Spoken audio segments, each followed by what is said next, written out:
गरुड़ पुराण, ये नाम सुनते ही ज्यादातर लोगों के मन में क्या आता है? मृत्यु, यमराज, आत्मा की यात्रा और थोड़े डरावने नियम। ईमानदारी से कहूं तो मेरे मन में भी यही आता था। लेकिन हमारे एक लिसनर ने जो सोर्सेज भेजे हैं, Garuda Purana, the ascent of soul and fortune के कुछ अंश, वो एक बिल्कुल अलग ही कहानी बताते हैं। तो आज हम इसी की गहराई में उतरेंगे। हमारा मिशन ये समझना है कि ये पुराण, जिसे हम सिर्फ मृत्यु के बाद की कर्मकांडों से जोड़ते हैं, असल में जिंदगी को बेहतर ढंग से जीने का एक मैनुअल भी है।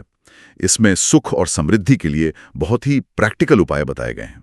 तो चलिए इस धारणा को तोलते हैं कि ये सिर्फ मौत की किताब है और देखते हैं कि ये जीवन के बारे में क्या सिखाती है। तो सबसे पहली और दिलचस्प बात जो इन सोर्सेज में नजर आती है, वो हैं रोजमर्रा की छोटी छोटी आदतें। इसमें सबसे पहले कहा गया है कि भोजन का पहला हिस्सा भगवान को अर्पित करना चाहिए। ये सुनने में तो एक आम धार्मिक क्रिया लगती है, पर क्या इसका कोई गहरा मतलब है? बिल्कुल। और यहाँ पर एक बहुत ही दिलचस्प मनोवैज्ञानिक पहलू छिपा है। ये सिर्फ एक धार्मिक रस्म नहीं है, मतलब ये अपनी मानसिकता को बदलने का एक तरीका है। जब आप भोजन का पहला हिस्सा ईश्वर को देते हैं, तो आप खुद को याद दिलाते हैं कि जो कुछ भी आपके पास है वो सिर्फ आपकी मेहनत का नतीजा नहीं, बल्कि एक देन है, एक आशीर्वाद है। इससे मेरे पास कमी है वाली सोच खत्म होती है और ये महसूस होता है कि सब कुछ काफी है। इसे आज की भाषा में अबंडेंस माइंडसेट कहते हैं। अच्छा, ये बात तो मैंने कभी सोची नहीं। मतलब ये एक तरह का साइकोलॉजिकल हैक है। इसी से जुड़ी एक और बात सोर्स में कही गई है, घर में बनी पहली रोटी गाय को खिलानी चाहिए। ये बहुत ही खास निर्देश है। गाय ही क्यों? ये उसी अबंडेंस वाली सोच को और आगे ले जाता है। हिंदू परंपरा में गाय को पोषण और निस्वार्थ सेवा का प्रतीक माना जाता है। तो जब आप उस जीव को खिलाते हैं जो दूसरों का पोषण करता है, तो आप एक तरह से ब्रह्मांड को संकेत दे रहे हैं कि आप भी उस पोषण के चक्र का हिस्सा हैं। सही बात है। पुराण के मुताबिक ऐसा करने से धन की देवी लक्ष्मी प्रसन्न होती हैं, लेकिन अगर हम इसे व्यवहारिक नजरिए से देखें तो ये हमें प्रकृति से जोड़ता है और हमें देने की आदत डालता है, जो समृद्धि को आकर्षित करने का एक मूल सिद्धांत है। मतलब ये सिर्फ एक जानवर को खिलाना नहीं है, बल्कि अपने इकोसिस्टम के प्रति एक तरह का आभार है। बिल्कुल। तो ये तो हुई रोज की छोटी छोटी आदतें जो हमारी सोच पर काम करती हैं। लेकिन सोर्स इससे एक कदम आगे जाकर अनुशासन की बात भी करता है। जैसे महीने में 2 बार आने वाली एकादशी का व्रत। ये सिर्फ एक दिन भूखे रहने से कहीं ज्यादा लगता है। इसका आर्थिक संपन्नता से क्या कनेक्शन हो सकता है? कनेक्शन बहुत गहरा है। एकादशी का व्रत सिर्फ उपवास नहीं है, ये शरीर और मन को डिटॉक्स करने का एक मौका है। जब आपका शरीर खाना पचाने के काम से मुक्त होता है, तो आपकी सारी ऊर्जा वो मानसिक और आध्यात्मिक कामों में लगती है। सोर्स इसे आध्यात्मिक सफाई कहता है। अच्छा। अब इसे आज के दौर से जोड़कर देखिए। जब आपकी मानसिक ऊर्जा बढ़ जाती है, आपकी सोचने समझने की शक्ति तेज हो जाती है, तो आप बेहतर फैसले ले पाते हैं। और बेहतर वित्तीय फैसले ही तो आर्थिक रुकावटों को दूर करते हैं। सही पकड़ा आपने। पुराणे से भगवान विष्णु को प्रसन्न करने का तरीका बताता है, जो ब्रह्मांड के पालक हैं। शायद इसका असली मतलब यही है कि अनुशासन से आप अपनी जिंदगी के बेहतर पालक बन जाते हैं। ये कनेक्शन तो कमाल का है। अनुशासन से मानसिक स्पष्टता और उससे बेहतर निर्णय। इसी अनुशासन से जुड़ी एक और बात है, कुल देवता की पूजा। ये बहुत व्यक्तिगत चीज लगती है, क्योंकि हर परिवार के कुल देवता अलग होते हैं। हाँ, और ये हमें हमारी जड़ों से जोड़ता है। आज की भागदौड़ भरी जिंदगी में हम अक्सर भूल जाते हैं कि हम कहाँ से आए हैं। कुल देवता की पूजा हमें याद दिलाती है कि हम एक वंश का, एक विरासत का हिस्सा हैं। मुझे याद है, मेरे घर में भी कुल देवता की पूजा को बहुत महत्व दिया जाता था। उस समय ये सिर्फ एक रस्म लगती थी, लेकिन अब समझ आ रहा है कि ये अपनी जड़ों से ताकत लेने का एक तरीका है।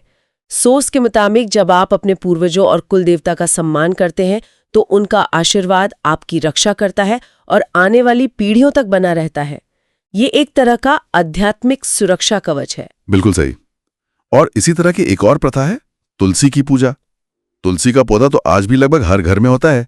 मुझे लगता था ये बस एक परंपरा है, लेकिन सोर्स इसके औषधीय गुणों और आध्यात्मिक महत्व दोनों को जोड़ता है। ये प्रकृति और पूजा का एक सीधा कनेक्शन है। आपने सही पकड़ा। तुलसी एक बेहतरीन उदाहरण है कि कैसे ये पुराण आध्यात्मिकता और व्यावहारिकता को एक साथ लेकर चलता है। कैसे? तुलसी का पौधा हवा को शुद्ध करता है, इसके पत्तों में औषधीय गुण होते हैं। ये तो हो गया इसका वैज्ञानिक पक्ष। और आध्यात्मिक पक्ष ये है कि इसे भगवान विष्णु का प्रिय माना जाता है और इसकी मौजूदगी घर में सकारात्मक ऊर्जा लाती है। तो ये एक छोटा सा पौधा आपके घर के भौतिक और आध्यात्मिक दोनों तरह के वातावरण को बेहतर बनाता है। तो अगर मैं इन सब बातों को जोड़कर देखूं, कृतज्ञता, अनुशासन, अपनी जड़ों से जुड़ाव, तो ऐसा लगता है कि ये पुराण सिर्फ रस्मों की बात नहीं कर रहा है, नहीं, बल्कि एक खास तरह की जीवन शैली की वकालत कर रहा है। सोर्स में स्वच्छता, सच और ईमानदारी पर भी बहुत जोर दिया गया है। बिल्कुल। ग्रंथ में साफ साफ कहा गया है कि देवी लक्ष्मी वहीं निवास करती हैं जहां स्वच्छता, सत्य और नैतिकता हो। और यहाँ स्वच्छता का मतलब सिर्फ शारीरिक सफाई नहीं, बल्कि विचारों की सफाई भी है। ये बहुत ही प्रैक्टिकल सलाह है। हाँ, सोर्स चेतावनी देता है कि धोखे, झूठ या चोरी से कमाया गया धन कभी टिकता नहीं और मन की शांति छीन लेता है। ये बात तो ठीक है कि नैतिक तरीकों से कमाया धन ही टिकता है, लेकिन क्या सोर्स इस पर भी कुछ कहता है कि जब कोई पूरी ईमानदारी से काम करने के बाद भी सफल नहीं हो पाता? आज के दौर में ये एक आम समस्या है। ये एक बहुत बहुत जरूरी सवाल है। पुराण सीधे तौर पर इस आधुनिक समस्या का जवाब नहीं देता, लेकिन वो कर्म के सिद्धांत पर जोर देता है। इसका मतलब है कि आपको अपने हिस्से का काम ईमानदारी, मेहनत, अनुशासन करते रहना है, फल की चिंता किए बिना। अच्छा, इसके साथ ही पुराण दान को एक बहुत बड़ा उपाय बताता है। शायद इसका छपा हुआ संदेश ये है कि जब आप सफलता के लिए संघर्ष कर रहे हो, तो दूसरों की मदद करने से, यानी दान करने से, ब्रह्मांड में एक सकारात्मक ऊर्जा पैदा होती है जो अंततः आपकी मदद करती है। वाह! ये आपकी मानसिकता को मेरे पास नहीं है से मेरे पास देने के लिए है में बदल देता है, जो अपने आप में एक बहुत बड़ी शक्ति है। रुई, जमीन और 7 तरह के अनाज, ये लिस्ट बहुत खास है। मतलब कोई भी चीज दान करने के बजाय इन्हीं चीजों पर जोर क्यों? ये बहुत दिलचस्प है क्योंकि ये लिस्ट हमें उस समय के समाज के बारे में बताती है। इसमें सिर्फ कीमती चीजें नहीं है। नमक, लोहा, रुई। हाँ, ये उस समय है कि समाज की बुनियादी जरूरतें थी। अनाज भूख मिटाता है, रुई कपड़े के लिए, लोहा औजारों के लिए। तो ये सिर्फ आध्यात्मिक पुण्य कमाने का तरीका नहीं था, बल्कि एक तरह की सामाजिक जिम्मेदारी थी। ये सुनिश्चित करना कि समाज में किसी को बुनियादी चीजों की कमी ना हो। अच्छा, तो ये एक सोशल वेलफेयर सिस्टम जैसा था, कह सकते हैं। और हर दान का एक प्रतीकात्मक अर्थ भी है, जैसे सोना पवित्रता का, भूमि स्थिरता का। ये एक बहुत ही सुविचारित सामाजिक आर्थिक व्यवस्था थी। अब उस विषय पर आते हैं जिसके लिए गरुड़ पुराण सबसे ज्यादा जाना जाता है, मृत्यु और उसके बाद की यात्रा। सोर्स में उल्लेख है कि मृत्यु के समय व्यक्ति को यमराज और यमदूत दिखाई देने लगते हैं। सच कहूं तो ये सुनकर किसी को भी डर लगेगा। क्या सोर्स इसे डराने के लिए इस्तेमाल कर रहा है या इसका कोई और गहरा मतलब है? मुझे लगता है कि इसका उद्देश्य डराना कम और तैयार करना ज्यादा है। तैयार करना? हाँ, सोचिए अगर आपको किसी लंबी और अनजान यात्रा पर जाना हो तो क्या आप उसकी तैयारी नहीं करेंगे? हाँ। पुराण आत्मा की इसी यात्रा का नक्शा देता है। और जो बातें हमने अभी तक की, अच्छा आचरण, दान, व्रत, पूजा, वो सब इस यात्रा की तैयारी का हिस्सा है। पुराण के मुताबिक आपके जीवन में किए गए अच्छे कर्म मृत्यु के बाद की यात्रा में आपके लिए एक सुरक्षा कवच की तरह काम करते हैं। वे ये सुनिश्चित करते हैं कि आपकी यात्रा शांतिपूर्ण हो। अच्छा, तो ये भय का नहीं है, बल्कि कर्म और उसके परिणाम का सिद्धांत है। मतलब जीवन जीने का तरीका ही मृत्यु के बाद का रास्ता तय करता है। बिल्कुल। इसी संदर्भ में एक और हैरान करने वाली बात है। सोर्स में वशीकरण जैसे उपायों का भी जिक्र है, लेकिन साथ में एक कड़ी चेतावनी भी दी गई है। ये थोड़ा विरोलावासी नहीं लगता? एक पवित्र किताब में ऐसी चीजों का जिक्र क्यों है? ये एक बहुत ही बारीक और महत्वपूर्ण बिंदु है। पुराण इस बात को स्वीकार करता है कि दुनिया में हर तरह की शक्तियां और ज्ञान मौजूद हैं, सकारात्मक भी और नकारात्मक भी। वशीकरण का जिक्र करके वो इस ज्ञान के अस्तित्व को नकार नहीं रहा, बल्कि उसके इस्तेमाल पर एक नैतिक सीमा लगा रहा है। मतलब उसके मिसयूज के खिलाफ चेतावनी दे रहा है। हाँ, चेतावनी ये है कि ऐसी शक्तियों का इस्तेमाल सिर्फ अच्छे इरादों से और सही तरीके से किया जाना चाहिए। ये एक व्यापक सिद्धांत को दिखाता है। ज्ञान या शक्ति अपने आप में अच्छी या बुरी नहीं होती, उसका उपयोग उसे अच्छा या बुरा बनाता है। ये जिम्मेदारी का एक बहुत बड़ा पार्ट है जो इस पुराण के मूल में है। सही बात है। और अंत में एक बहुत ही रोचक सलाह दी गई है स्वयं गरुड़ पुराण का पाठ करने की।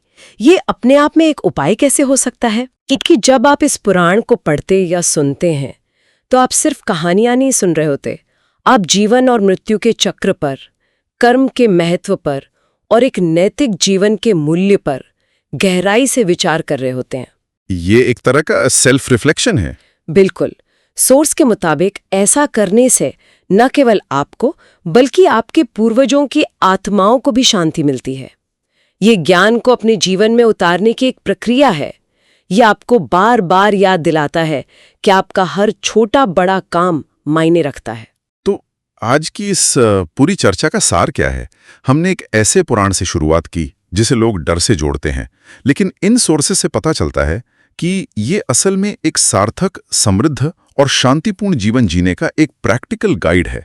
इसकी सलाह बहुत सीधी है, गाय को रोटी खिलाने जैसी छोटी आदतों से लेकर नैतिकता और दान जैसे बड़े सिद्धांतों तक। बिल्कुल। इसका मूल संदेश यही लगता है कि हमारे इस जीवन के कर्म, हमारा अनुशासन, हमारी भक्ति, हमारी नैतिकता सिर्फ हमारी आज की जिंदगी को ही नहीं बनाते बल्कि हमारे आगे की यात्रा की नींव भी रखते हैं।